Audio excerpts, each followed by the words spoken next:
Hello and welcome to another episode of Hornets Daily, your one-stop shop for all things Charlotte Hornets. As always, we're presented by the good people over at FanArc, and I'm your host, Vance Ballard, but you know by now you can call me VB. Want to thank everybody, as always, for joining along with us, watching along out there. If you haven't already, hit that subscribe button, leave a like and a comment down in the comment section. It's a Thursday show here, folks, and we will not be sending ricochet shots at LaMelo Ball from out of the clouds here today. However, we do have a few things on the docket, some buzz going around in the Queen City. Steve Clifford, the former Hornets head coach, is leaving the Charlotte front office, and he'll be taking a job out in Phoenix. I'll talk a little about that today. Before the NBA's full schedule is released today on Thursday, the NBA Cup groups have been announced. We'll talk about the Hornets and their path back to Vegas, if that is potentially possible. It's still the middle of August. The rumor mill is firing on all cylinders, taking no days off. We've got a familiar trade with some new pieces this time that I'm going to talk about on the program today. And to wrap things up, I've been working on a theory. I've been noticing and paying attention to some things going on down in Charlotte. I've got a theory regarding Nick Smith Jr. I'll tell you all about it today. It's all me. I've been, again, thinking it up on my own. I'll tell you about it at the end of the program today. One thing you know we don't do here on Hornets Daily is beat around the bush, so I'm going to dive right into the program just like always. We'll get things started right away. As I mentioned, Steve Clifford is out.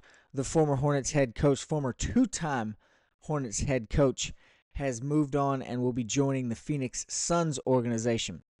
Now, Clifford, as we know, transitioned from the sideline into a more front office advisory role before last season when Charles Lee was brought in to fill the head coaching position.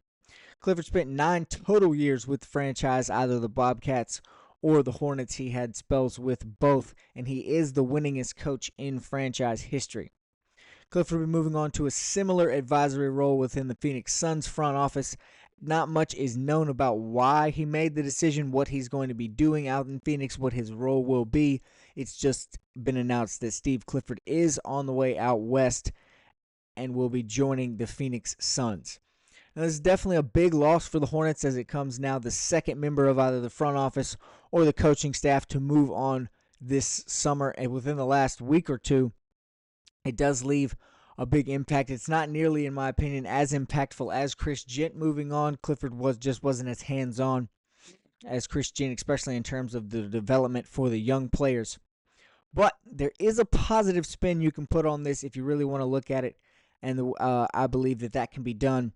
Now, again, we're not talking about Steve Clifford in the same breath as a Phil Jackson or Pat Riley or Greg Popovich or anything like that. It's not a huge shadow that looms around the building while Steve Clifford is still walking around, but it can be uncomfortable to have the former head coach, to have the winningest head coach in franchise history, a guy the fan base holds a special place for, have him always walking around not looking over your shoulder, because I don't want to say Steve Clifford is micromanaging or trying to force his ways onto Charles Lee or anything like that, but it does linger. It still can be a little bit weird knowing that you have a guy like that around, and it may be a little bit more uncomfortable.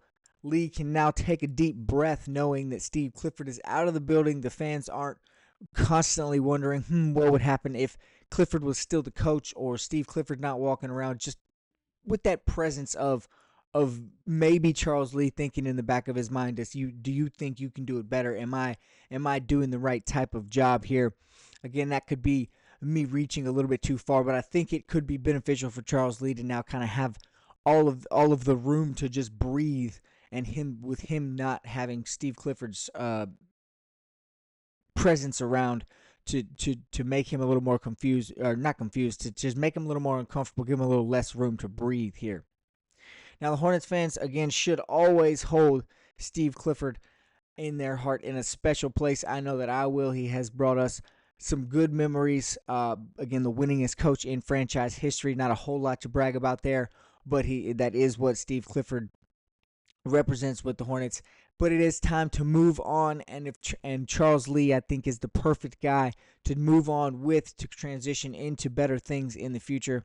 And so Steve Clifford joining the Phoenix Suns. Not all bad. Not the best news. Of course, you don't like to see anybody go, but not all bad. Charles Lee has got this ship going in the right direction. I think the Hornets are going to continue to be just fine.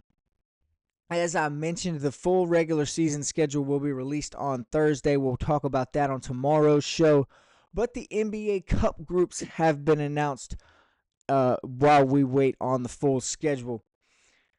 The Hornets were put in East Group C. So that means that there will be games in the NBA Cup against Miami Heat, the Milwaukee Bucks, the New York Knicks, and the Chicago Bulls. Miami, New York, Milwaukee, Chicago, and Charlotte makes up the East Group C in the in-season NBA Cup. I very, very much like this draw for Charlotte. You guys could think differently, but I think this is this is set up nicely for the Hornets. If not set up to go farther, it's set up just based on competition and what these four games are going to require. I think that's a nice setup going forward for the Hornets as well. This team going into the NBA Cup at this point in November should be starting to get an idea of what they can be playing together. They should have some time, some minutes, some games under their belts, figuring out who's going to play together best, who's going to fit where, who's going to get the minutes. Those kinds of things should be starting to come together once the NBA Cup rolls around, minus Grant Williams. More than likely, he still probably won't be back by early to late November. Now, looking at the schedule, looking at these matchups, I would call this two very favorable matchups with Miami and Chicago. The Hornets come into those in good position, in my opinion. I think especially if everyone's healthy in November, the Hornets should have the edge on those two teams. But the last two, the Bucks and the Knicks, that is going to be very good tests. Those are the tests I was talking about. There is potential, of course, to win those games for the Hornets. The Bucks kind of a little bit confused. They do have Giannis, but still kind of confused with where they're going in the future. The Knicks, obviously, probably the best and deepest roster on in this group, but there is some motivation for the Hornets to look good and maybe sneak past the Knicks, as well as Chris Gent will be on the sidelines, and the rookies and the rest of the team will potentially be looking to prove a point to Chris Gent. Again, no bad blood necessarily, just nice to beat a guy who left and moved on somewhere else. So getting out of this group could potentially set up another run in Las Vegas for the Hornets. If they get back to Vegas, could they use the momentum of having gone there and won a championship in the summer to propel them forward? Now, we could be talking crazy here. The Hornets don't have the best history in the NBA Season Cup, just one win in group play so far, as a matter of fact. But this setup, this lineup, this new roster is different. This Hornets team feels different. These matchups, these group pairings feel a little bit advantageous for the Hornets. Again, there are two teams that could potentially be a booger, but the Heat and the Bulls not very good. I think the Hornets should propel themselves past them this season. Now, one of the more intriguing things about this group selection, this schedule release for the NBA in-season cup, is that it's not a surprise by any means. You shouldn't be shocked by it, but none of the Hornets group play games are on live TV or streaming on Prime Video, anything like that. There are no nationally televised games for the Hornets in their knockout or in their group play round before they get into the knockout stage, which again, that's not a shock, but it is just kind of another dig, another slight at the Hornets, who will have to make it all the way to the knockout round to be shown on national television or streamed on Amazon Prime. However, whatever you want to say about call it there, it will be the knockout round before the Hornets have the potential to be on television or be watched in the NBA Cup. Now, if somehow this team can start this year off right, if they can continue to propel themselves forward, feed off of what they did out in Vegas, and have themselves a good start to the season, and then maybe get out of the group stage in the in-season cup, again, maybe that Vegas magic does still exist, and the Hornets can make themselves a bit of a run at the NBA in-season cup. Again, I don't know. We could be talking crazy here, but we know the schedule now. We know what's got to be done. November 7th, it'll be the Miami Heat. November 14th, the Milwaukee Bucks. November 26th, the New York Knicks. And November 28th group play rounds out with the Chicago Bulls. That's what the Hornets have in front of them when it comes to the NBA in-season cup. We'll see what kind of run they can make, what kind of team they have put together, how healthy they are by November. All of that is going to loom large in terms of success for the Hornets going forwards and making their second trip to Vegas, looking for a second championship trophy out in Las Vegas so far this year. Now, it's the middle of August. I've said it a couple times. I teased it at the beginning of the show. It's still rumor mill season. That thing is still firing, takes hot and heavy left and right. The rumor mill never sleeps this time of year.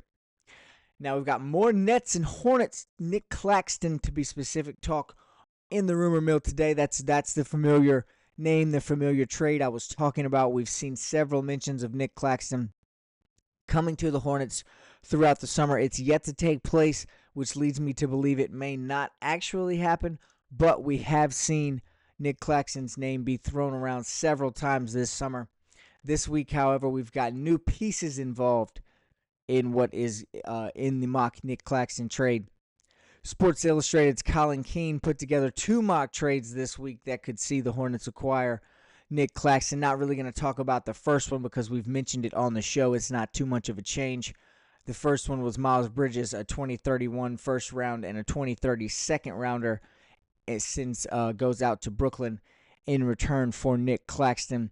Again, that's very similar to what we have seen, the Miles Bridges in the first rounder for Nick Claxton. That's been proposed. Those have been mocked up a couple times already this summer. The more interesting one, however, was the second one that Keene mentioned, which is, again, the similar Nick Claxton. We know about that, but there's new pieces involved that we haven't seen. No one's put this out yet. Keene thinks that it could be a potential package of Colin Sexton, Pat Connaughton, and 2 second-round picks could be enough to get Nick Claxton from Brooklyn.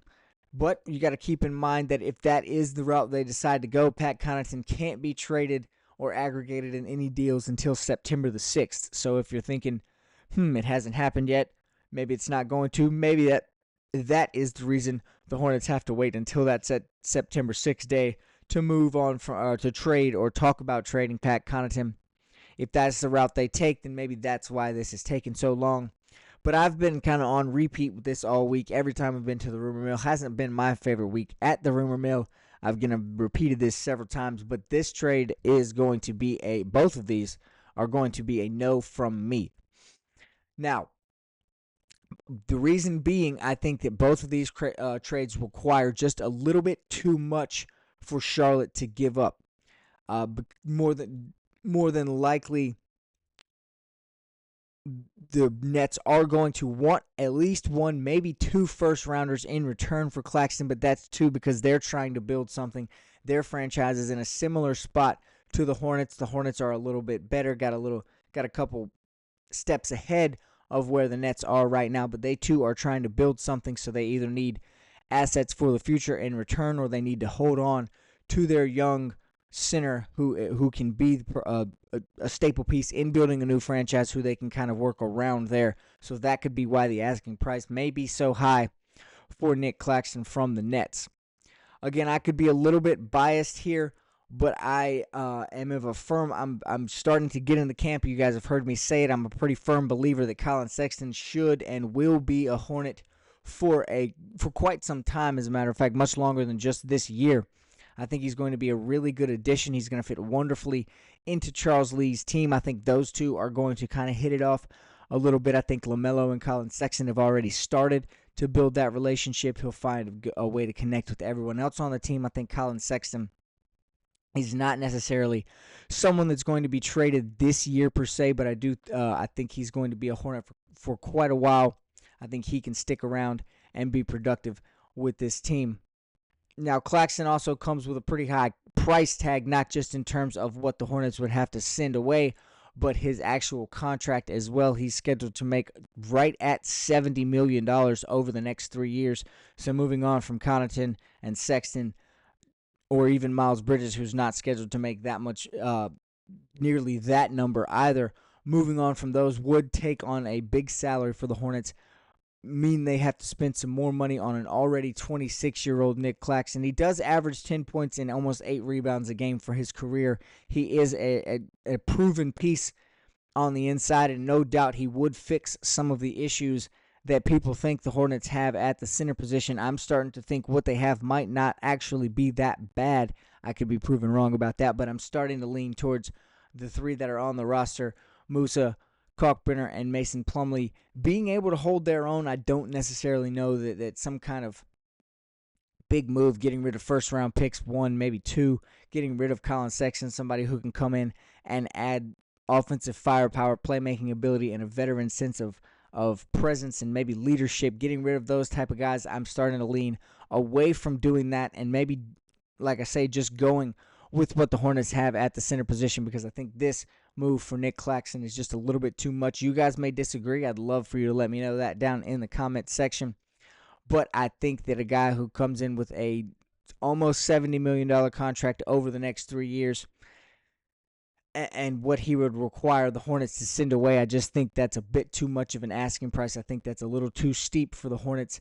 They can, again, continue to build and develop the guys they have in-house and go with it that way. Use those future picks that they wouldn't have to move on from to maybe go out and find someone that could be their own Nick Claxton type, maybe even a little bit better, a little bit more productive as well.